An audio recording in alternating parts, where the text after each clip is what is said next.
धनराज जी आप नीचे जाओ सर। नमस्कार दोस्तों, चूरू जिले के बिद्दासर में तेजाब दशमी के दिन प्रोग्राम था। उस प्रोग्राम में अरमान बेनीवाल भी आमंत्रित थे। इस प्रोग्राम में हेलीकॉप्टर से आने का कार्यक्रम था, लेकिन कुछ तकनीकी कमी के कारण वो हेलीकॉप्टर से नहीं पहुंच पाई। फिर उसने सड़क मार्ग से आते आते रात को काफी देर हो चुकी थी। हनुमान बेनीवाल ने भाषण दे रहे थे। उसी दौरान हनुमान बेनीवाल को थानेदार पर गुस्सा हो गई और उसके मंच से नीचे उतार दिए। आइए आपको दिखाती है। धनराज जी आप नीचे जाओ सर। सारी फुल नीचे उतर, समझ में आती क्या? नशा कर समझ, नशा कर समझ, दिमाग खराब है क्या? चलो ऐसे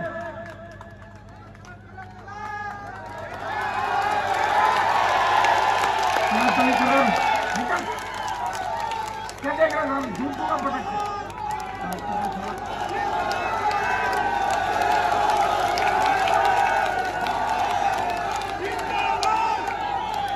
क्या बात है?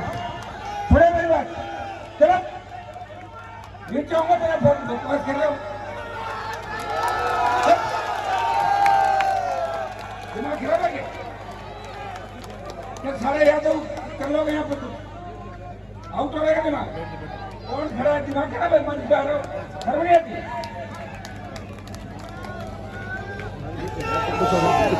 औकात में रहो अपनी, ठीक है?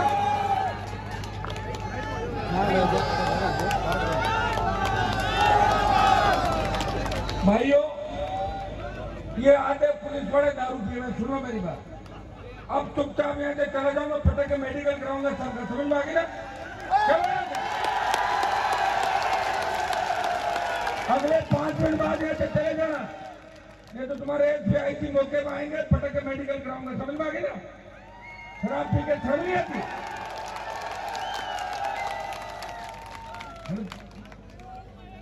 बड़े बेशर्म लोग हैं। क्या जिला तुम्हारा, काई के तुम्हारे एमएलए, काई के तुम्हारे एमपी है? इस तरह के हालात हो रखे बिदासर के अंदर, सांडवा के अंदर। पूरा चूरू जिला बर्बादी को जरा आगे भी चूरू की राजनीति ने इस राजस्थान को बदल के रख दिया। भैया सुन लो मेरी बात, ये जो धनराज जी आपकी पुलिस है ना, 4 आदमी, इनको लेके आप चले जाओ, ठीक रहेगा, ठीक है ना? नहीं तो पूरी रात या घमासान होगा, परेशान हो जाओगे। और जिन जिन्हें दारू पी के पटेगा मेडिकल कराऊंगा, चलिए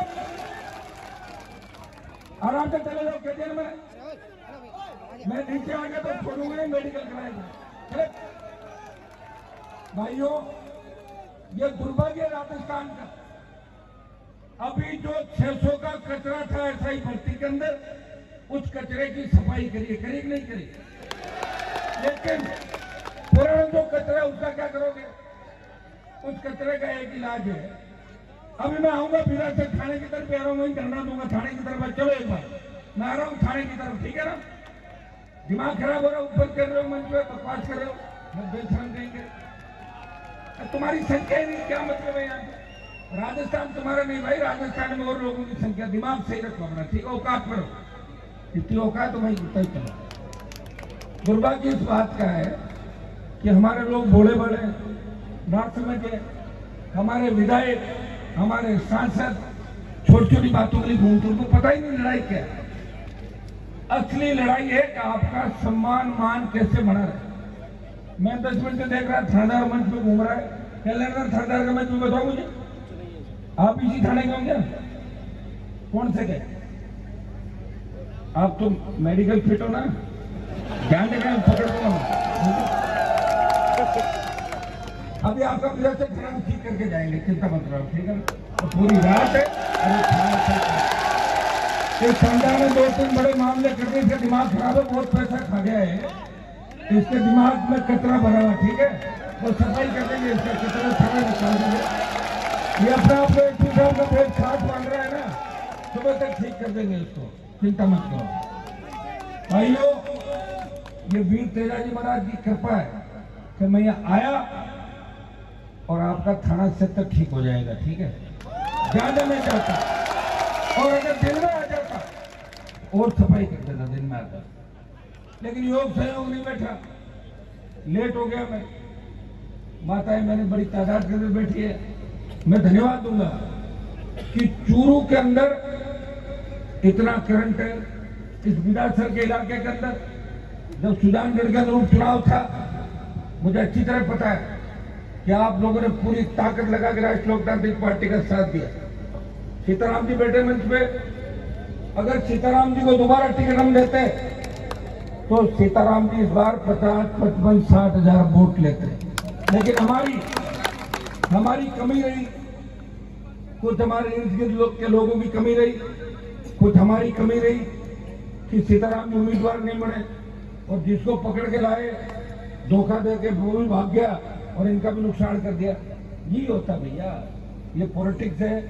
और एक व्यक्ति क्या क्या करे बताओ रहा, यहाँ पे एक व्यक्ति टिकट बांटे, लड़ाई लड़े, संघर्ष करे, और जो व्यक्ति दिल्ली वालों की आंखों की किरकिरी बना हुआ है, दिल्ली वाले भी कह रहे यार कैसे करके इनको पकड़ो, राजस्थान की सरकार भी कह रही है ये काबू नहीं आ रहा है, और तो कुछ मिला नहीं मेरे पास।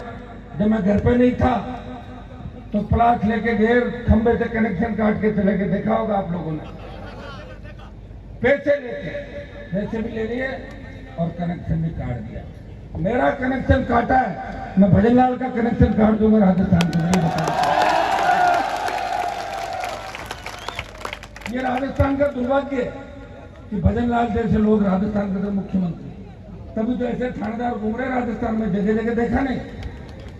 पता नहीं कौन से पेपर आउट करके बने, टीप के बने, कैंची भी जांच कराई। ये हालात इसलिए है क्योंकि ऐसे अधिकारी हो गए, ऐसे ही नेता हो गए। और दुर्भाग्य है कि कोई बोलने वाला नहीं, क्यों नहीं करती। थानेदार के खिलाफ तो लंबा चौड़ा छपा था, मैं एक दिन पढ़ रहा था, मैंने एसपी को भी कहा कि आपकी जाति के नाम का फायदा उठाना बहुत ज्यादा है, कि मैं भी यादव, एसपी यादव, तो कुछ तुम लोग इसका मतलब कोई राजस्थान में कुछ करने नहीं दोगे किसी को। जाति आधार पर पुलिस नहीं चलती। यहाँ पुलिस को अपने सिस्टम से चलना होगा। कम से कम हमारे नजर में अगर कोई चीज आएगी उसको ठीक होगा, चाहे किसी भी जाति का अफसर हो, उससे अपने हिसाब से काम करना होगा। अगर उसको दारू पीनी है तो अपने क्वार्टर में पी के पढ़, लेकिन मंच पे नहीं आएगा, ये ध्यान रखे अंदर। मेरे कोई कह रहा था कहा था खाना शराब पिया हुआ था, इससे बड़ा क्या दो, नए डीजी आए क्या चेंज कर लेंगे, इनको क्या पता है, 16 डीजी तो रात को तो बात करेंगे डीजी से भी। अरे भाई आपकी पुलिस दारू पी के घूम रही राजस्थान में, डीजी साहब क्या परिवर्तन आप करोगे, कैसा परिवर्तन करोगे? या आप भी भजनलाल को डुबोने का ही काम करोगे रात, इसके लिए आए हो आप इसको डुबोने के लिए एक मोरा और रख के यहाँ। भाइयों अगर आप बदलाव चाहते हैं अभी से लग जाओ, कोई अवतार नहीं लेगा आपके बीच तेजाजी महाराज, और कोई दूसरा आएगा नहीं। ये तो मुझे धन्यवाद कि राजस्थान की धरती पे एक लड़ाका आया है जो किसान कौम, जवान और 36 कौम की लड़ाई लड़ा। मुझे आवश्यकता नहीं है इस तरह मैं रात को 3 बजे घूमूं, 6 बार जीता हूं, 10 बार परिवार जीता, 50 साल से राजनीति में और 16 चुनाव लड़े लगातार MLA MP के। कभी स्वाभिमान और मान और सम्मान के साथ सौदा नहीं किया। जहाँ हमारे लोग दिखे उनकी मदद करी, 36 कौम का कोई भी व्यक्ति दिखा उसकी मदद करी, किसी को हाँ कर दी तो हाँ और ना कर दी तो कुछ भी हो जाए वो हाँ नहीं होगी, इसी के साथ हम लोग करें। और आपको मैंने हाँ की थी कि मैं आ रहा हूँ बिलासर, कितनी बजी रात की 3, लेकिन 3 बजे मैं इसलिए आया हूँ कि 3 बजे आप मेरा इंतजार कर रहे हो, बाकी आप भी इंतजार नहीं करते नेताओं का।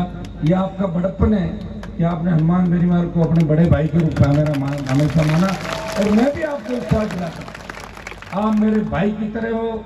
माताएं बहनें, हमारी झांसी की रानी लक्ष्मीबाई बढ़ के इस जंग की शुरुआत कर चुकी है, बहुत बड़ी क्रांति है इसके अंदर आएगी, और ये नौजवान भगत सिंह की भूमिका के अंदर चलेगा।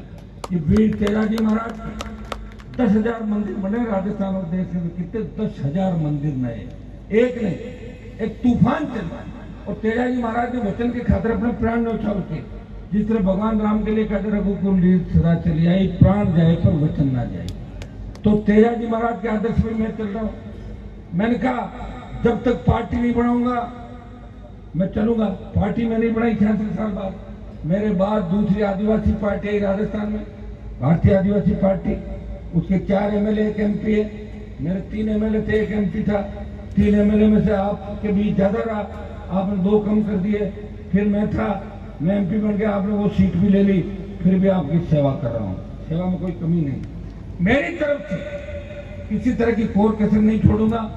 यहाँ भी आपने कार्यक्रम का कहा, मैंने हेलीकॉप्टर से कार्यक्रम बनाया, और ये हेलीकॉप्टर किसी धन्ना से नहीं दिया है, किसी पॉलिटिकल पार्टी या कोई इधर उधर से चंदा लेके नहीं।